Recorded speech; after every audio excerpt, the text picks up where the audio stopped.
Halo, selamat datang di channel Ruang Taktik. Di video kali ini, kita akan analisis salah satu wonderkid Piala Dunia, Ayoub Boadi.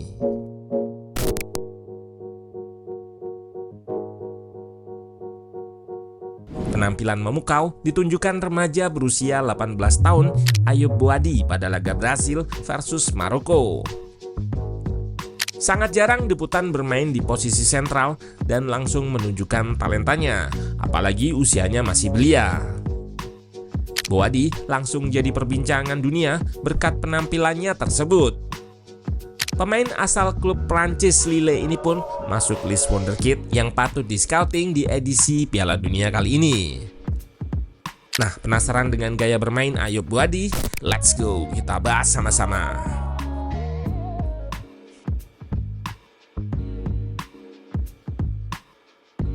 Ayoub Boadi bermain di pos nomor 6, sama seperti nomor punggungnya di timnas. Ia diplot sebagai double pivot pada formasi 4-2-3-1 bertandem dengan Ainoui. Di pos double pivot ini, Boadi kerap juga naik untuk support serangan seperti saat melakukan weight overload ini.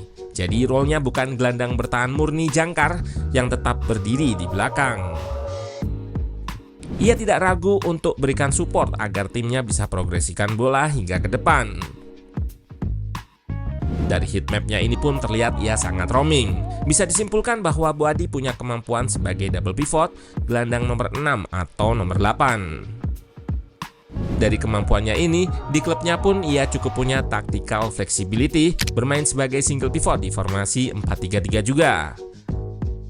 Terlihat ia drop atau turun di antara dua center back untuk mendorong fullback naik dan mengalirkan bola dari belakang.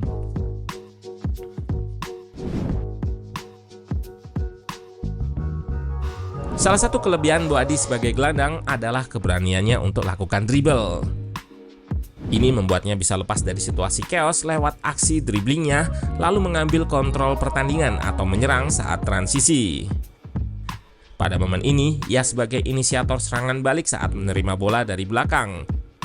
Boadi langsung balik badan dan lakukan progressive carries atau dribble ke depan, melakukan serangan transisi.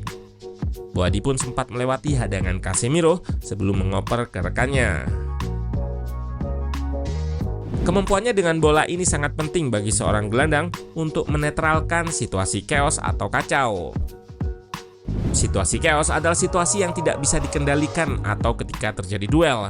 Namun saat bola berada di penguasaannya, Boadi mampu membuat situasinya lebih terkontrol. Terlihat rekannya melakukan duel dan Boadi yang dijadikan pusat kontrol serangan dari situasi perebutan bola menjadi penguasaan bola. Contoh lagi situasi chaos di mana bola muntah berhasil dikuasai namun masih ada gangguan dari lawan. Kemudian lewat body balance dan aksi stop beloknya, situasi tersebut jadi lebih terkontrol. Memang ada ciri khas dari Boadi yang punya tendensi lakukan dribble di situasi chaos untuk transisi. Di sini ia lakukan intercept dan langsung lakukan dribble yang hampir melewati 3 pemain, namun umpannya gagal meski masih mengarah ke rekannya. Sebagai gelandang nomor 6, ia memang punya keberanian serta kemampuan untuk lakukan dribble ke depan untuk disorganisasi lawan.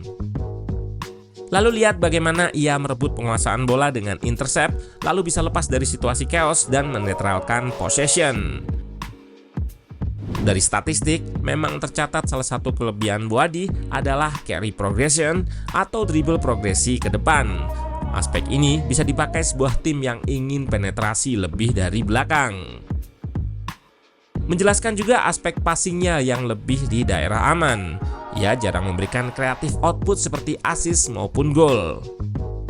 Aspek dribbling tadi lebih ia gunakan untuk build up di belakang atau mengalirkan bola dari belakang ke depan. Di era sekarang ini penting untuk atasi high press lawan.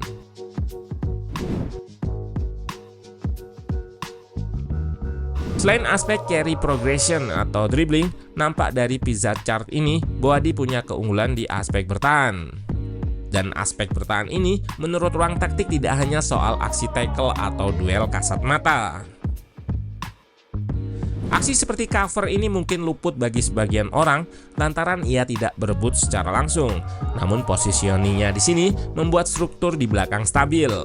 Kembali terlihat defensive shape 4-4-2 Maroko, dan ketika bola dialirkan ke sayap, fullback dan center back ikut bergeser.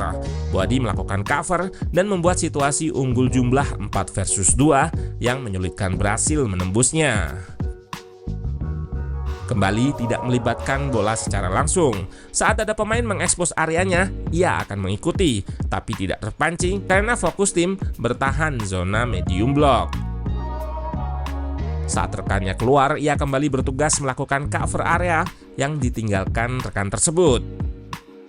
Dari positioning yang tepat inilah, ia bisa melancarkan duel secara efektif. Jadi, Boadi tidak perlu bergerak banyak untuk hentikan lawan.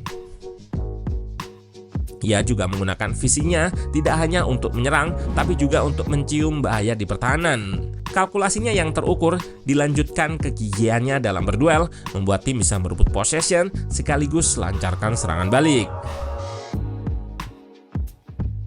Pada laga debut ini, Boadi memenangkan 9 ground duels atau kedua terbanyak. Catatan ini merupakan buah dari kombinasi positioning yang oke serta aksi bertahan yang terkalkulasi.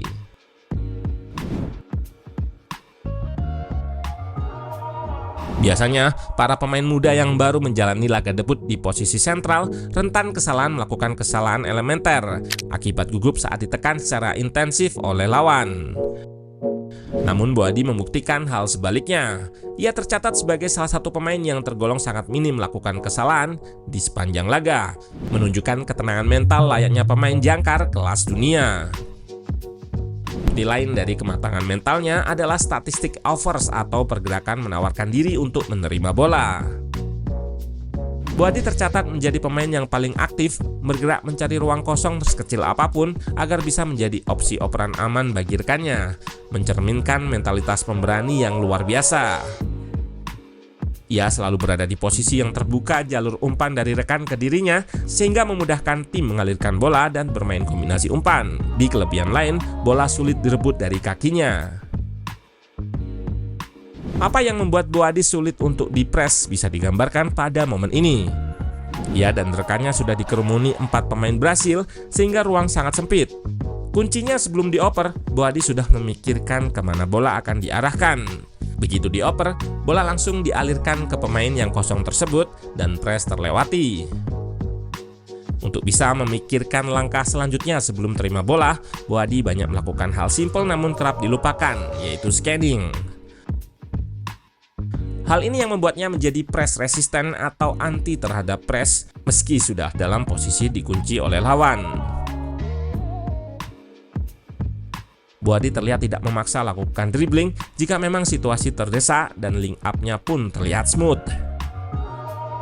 Jadi meski kerap berikan support ke rekannya, dia akan memainkan bola dengan aman sehingga lawan sulit merebut.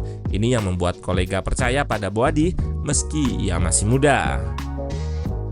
Pemain berambut gondrong ini juga terlihat lakukan pass and move atau passing lalu berlari untuk berikan support ke depan. Memang catatan gol dan asisnya tidak tinggi, aspek chance creation-nya juga tidak menonjol. Namun di era modern ini, pemain seperti Boadi yang all-rounder banyak dibutuhkan tim. Visinya dipakai di fase menyerang dan bertahan, kuat dengan bola, namun juga paham tugas bertahan jadi poin utama.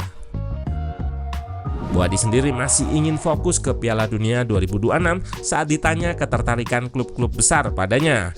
Namun dengan usianya yang masih belia, pantauan radar tim besar akan menyorot pada Boadi, terutama di ajang besar Piala Dunia ini. Patut kita tunggu konsistensinya.